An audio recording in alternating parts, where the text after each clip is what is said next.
His October execution date was postponed after a group of Texas lawmakers subpoenaed Roberson to testify. The state has yet to set a new execution date.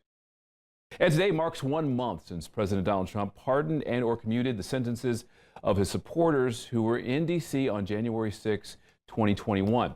More than 1,500 Americans were impacted by Trump's decision, with more than 120 of those supporters being right here from Texas. Our Blessing Uchukwu shows us why members of a North Texas nonprofit say it was necessary to help the Trump supporters then and now. I'm here in Rockwell at the home of one of the volunteers you're going to hear about in this story. 3 years ago, 6 North Texans created an organization in response to January 6, 2021. Now, since President Trump's pardoning and commuting of sentences, well, the volunteers say their phones have been going off the hook. That may be, excuse me just a moment. John Parigi was in the thick of it the week of January 20th. Sorry, my phone's starting to beep. Just during our interview alone, I get hired by, set back up, get the countless calls came pouring in from across the country. I get on the phone with somebody, I'm on there 15 minutes, and when I was hanging up, either the phone would immediately ring with somebody else with another emergency, and I would have 10 calls while I was on that phone call, 10 texts and 10 emails.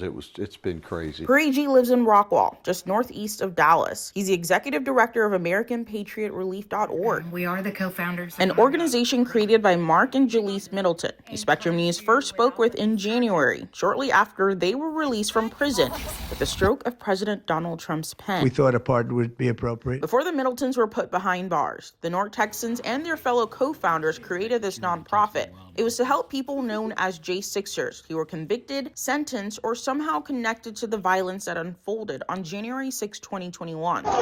When we first started, a lot of people were scared to death to be associated with anything related to J6. Kevin Caldwell in Farmers Branch, just northwest of Dallas, is one of the other leaders of APR. Just like Parigi in January, I had to turn my ringer off. he was swamped. Now a month later, No, we're still feeling the crunch. Phase 1 was let's get the J6rs out of prison and get them back home. Phase 2 is what do you do once you get them home? more than $150,000 raised in weeks by the group to help pay for housing, transportation, financial, health, and spiritual needs of these J6rs, whether they committed a violent offense or not. Our needs have grown pretty dramatically. We're now spending about $10,000 a week on needs of people across the country, the J6rs and their families. Both men say they have received hate mail and criticism for what their group is doing back then and even now. There are a lot of people in this world who've broken a lot of laws.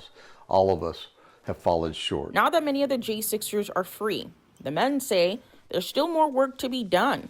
In Rockwall, Blessing Iwuchukwu, Spectrum News. Unfolded a little too far.